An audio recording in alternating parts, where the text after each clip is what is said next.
김건희 씨 관련해서 명태균 씨가 참 얘기를 많이 했던 걸로 기억해요. 저희가 통화 녹음을 들었을 때도 김건희 씨 자랑을 정말 많이 했는데 네. 명태균 씨가 김건희 씨 자랑을 정말 많이 했었죠. 네, 네, 맞습니다.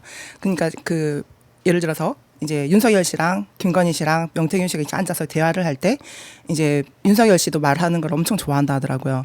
명태균 씨의 말을 딱 끊으려 하면 면송사님 얘기하시는데 방해하지 마라 하고 대화를 딱 끊는 정도로 본인한테 신뢰를 많이 두고 있고 그러니까 내 말을 귀담아 듣는다라는 얘기를 했던 적도 있습니다. 또 그 공천 관련해서 그 자랑을 엄청 많이 했죠. 명선생님께 주는 선물이다라는 김영선의 공천을 그 명선생님이 주는 선물이다라는 얘기를 저한테도 직접 했었고요. 그리고 본인이 고생을 해서 그러니까 그 김영선 씨한테도 김건희 씨가 명태균 씨한테 죄송해요. 김건희 씨가 이제 김영선 씨한테 공천 어떻게 받으신지 아시죠? 그러면서 이제 명선생 관련한 그 가족과 그 딸 끝까지 책임지라라는 얘기를 한두 번은 한 적도 아니다. 이 얘기를 자주 했었습니다. 그러니까 돈 받아갈 때마다. 그 김명선 씨한테 소위 말해서 생색을 좀 심하게 내셨어요. 그리고 그때마다 김건희에 대한 발언을 매번 했었고 네. 그거에 대해 김영선도 알고 있다는 눈치로 계속 반응을 했고 네, 그렇기 맞습니다. 때문에 돈을 준 거죠. 그렇죠. 네. 대가 관계가 그래서 인정이 된다는 취지신 거죠. 맞습니다. 그 한두 번 돈이 오고 간 게 아니기 때문에 대가성이 확실합니다. 그리고 현금도 사실 네. 명태균 씨가 현금으로 가져간 돈도 꽤 있는 걸로 알고 있는데 맞는 사실이죠. 네, 그렇습니다. 그리고 지금 그 검찰청에서 제시했던 금액 말고도 김영선 씨가 저한테 돈이 뒤로 들어오는 것도 내가 명한테 주고 있는데 자꾸 돈이 없다고 한다라는 얘기를 저한테 몇 번 했던 적이 있거든요. 뒤로 들어온다는 거는 약간 이게 공식적이 아닌. 예. 네.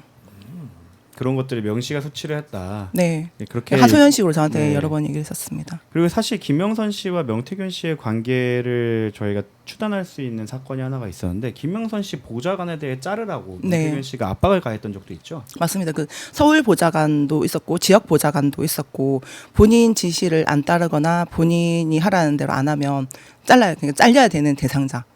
그리고 어떤 때는 지역 보좌진들 다 잘라라 했던 적도 있고요. 거기에 그렇습니다. 대해서 김명선 씨가 안 자르고 버티자 네. 명태균 씨가 사무실에 와서 극대노를 한 적도 있었죠. 네, 극대노 했고 어떤 그 보좌관하고는 약간 언쟁도 있었고 기물파손까지 했던 적이 있습니다. 보통 그 갑을 관계가 없다고 하면 당연히 국회의원이 어떻게 보면 지역에 있는 그 여론조사 사장한테 그렇게 행동하는 걸 화내고 혼내야 되는데 그 당시 통화 내역을 제가 들었던 게 기억나는데 그 김영선 씨가 그 명사장 갔나? 이렇게 눈치를 보던 기억이 나시죠? 맞아요. 네. 싸우고 나면 항상 저한테 전화를 해서 그 사무실 분위기를 보고 명태균 씨의 기분이 어떤지를 파악을 하고 만약에 안 풀렸다 하면 저보고 달래주라는 거예요. 그러니까 본인이 명태균을 직접 면담을 하면 혼날 게 뻔하니까 이제 강유경 씨가 그 기분을 풀어준 다음에 명태균 씨한테 전화를 하거나 사무실로 와서 만나야 되기 때문에 계속 그런 통화가 되게 많습니다. 명사장님 화 풀렸나? 갔나? 이런 식으로 물어보는 게 맞아요. 많았던 네. 걸 생각하면 미래한국연구소가 누구 거인지 그리고 김영선 공천이 누구 덕분인지에 대해서 명태균 씨도 김영선 씨도 정확하게 알고 있었다고 보는 게 맞을 것 같습니다. 네. 그리고 잠시만요. 네, 그리고 또 하나 또 보고 갈 것들이 우리 그러면 그 창원지검에서 수사했던 내용을 조금 더 얘기해 볼까 싶어요. 그때 우리 김건희 씨에 대한 얘기를 정말 많이 요청을 했었죠. 그렇죠. 네. 김건희는 언제 수사합니까? 제가 이제 윤석열 김건희 관련해가지고 조사를 한참 받고 나서 이제 오세훈 시장 건으로 딱 넘어갈 때쯤에 김건희 씨 조사 받으셔야 되는데 언제쯤 받으십니까? 여러 번 물어봤었어요. 근데 준비는 하고 있고 언젠가는 받을 거다. 근데 그때는 당시에 현직이어서 지금 어떻게 한 번에 이렇게 조사가 또 끝날 사안이 아니기 때문에 일단 지금 상황을 파악을 하고 있다. 좀 살펴보고 있다. 조사는 받을 겁니다라는 얘기를 여러 차례 했었죠. 갈 때마다 이제 여쭤봤던 부분이라. 검사들이 여러 명 있었는데 모든 검사들이 김건희 입을 다무는 거를 사실 피의자 신문조서에 저희가 일부러 적히게 하려고 네. 조사 중간에도 계속 발언을 했거든요. 왜 김건희 조사를 안 하는지 꼭 기재해 주십시오 했을 때 단 한 번도 그 세 글자를 올리지 않았죠. 네. 그리고 이 파트는 그 담당 파트가 아니기 때문에 다른 파트 그 담당자한테 가서 얘기를 하시라. 김건희 조사건에 대해서는. 그래서 이렇게 저희가 얘기했던 적도 모든 있습니다. 검사에게 가서 그 얘기를 했는데 네, 진짜 어느 검사도 그걸 답을 안 주셨어요. 심지어 이준석 건도 그래요. 이준석 건도 저희가 사실 기회를 달라고 그렇게 요청을 했는데 별도로 아예 그건 배당 자체가 안 되고 있었던 맞습니다. 네, 아예 조사 자체도 시작도 안 됐고 지금 서울 경찰청 같은 경우는 이제 시민단체 고발 건으로 조사가 지금 시작이 됐던 걸로 좀 알고 있거든요. 그래서 지금까지 말씀을 드린 걸 종합을 하면 검찰 조사가 지금 이루어졌고 특검도 조사가 이루어져서 김건희 씨 그리고 명태균 씨 그리고 오세훈까지 기소가 되었지만 이건 정말 세 발의 피고 사실 구청장 군수 그쵸. 단위까지 정말 많은 사람들이 개입되는 큰 게이트이기 때문에 이에 대해서는 사실 2차 특검이든 아니면은 명태균 게이트에 대한 또 별도의 수사기관이 만들어져야 좀 밝혀질 거라고 생각이 들고 네, 김영선 관련해서 김해갑 출마 속보기사 명태균 요청으로 발행했다는 내용이 있는데 이 누가 썼나 하고 봤더니 김지현 기자님 네, 제가 썼던 건데요. 아 부끄럽네요. 네. 아 제가 질문을 하고 싶었어요. 네네. 그러니까 아까 이제 또 다른 이제 명태균이 또 이제 지선을 앞두고 나올 수 있다라는 말씀으로 저는 이해가 되는데 네.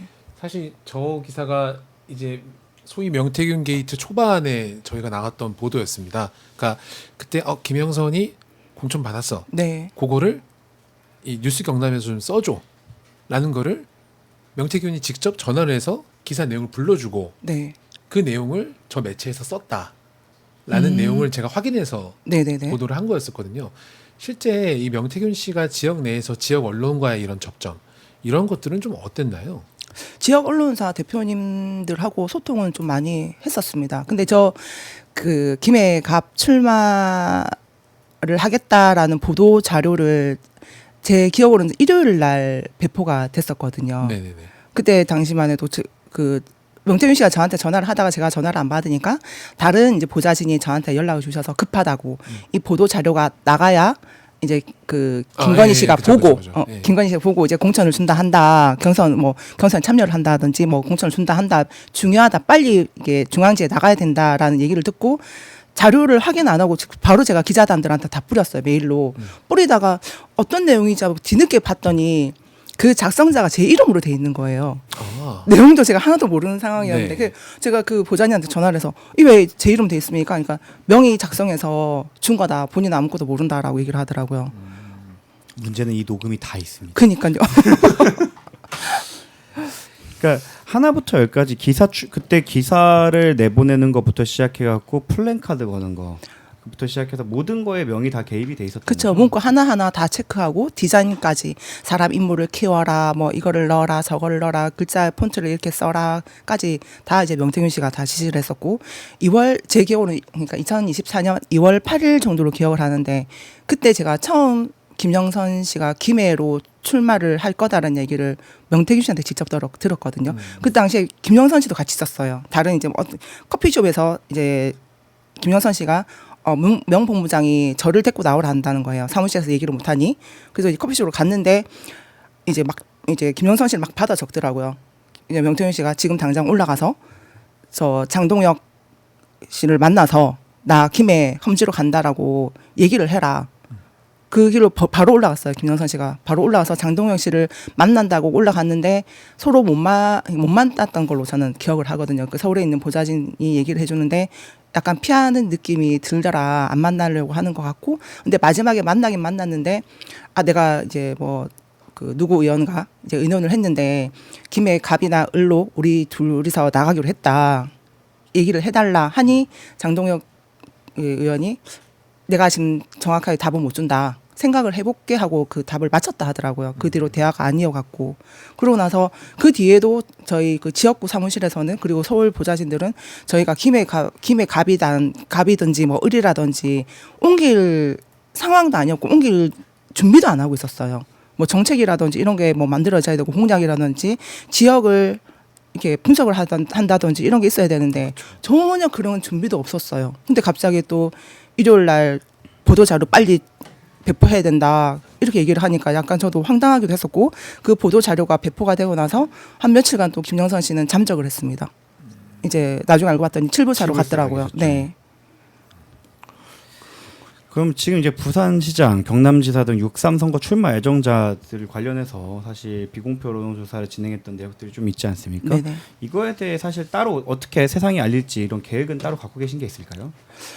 그러니까 저 혼자서 하기가 이제 힘들어서 이제 변호사님의 도움이 정말 절실하고 이제 언론사의 도움도 많이 받아야 되는 그런 상황입니다. 혼자서 헤쳐나기가 엄청 고난의 길이라 조금 다음에 오마이 TV에서 기회를 주신다면 아예 그냥 각을 잡고 뭐 부산이면 부산, 경남이면 경남 어떤 비공표 여론조사를 했고 어떻게 조작이 되었는지 이렇게 말씀드릴 그쵸. 수 있는 기회가 네. 있으면 참 좋겠고 그때도 제가 이 자리에 앉아 있으면 참 좋겠네요.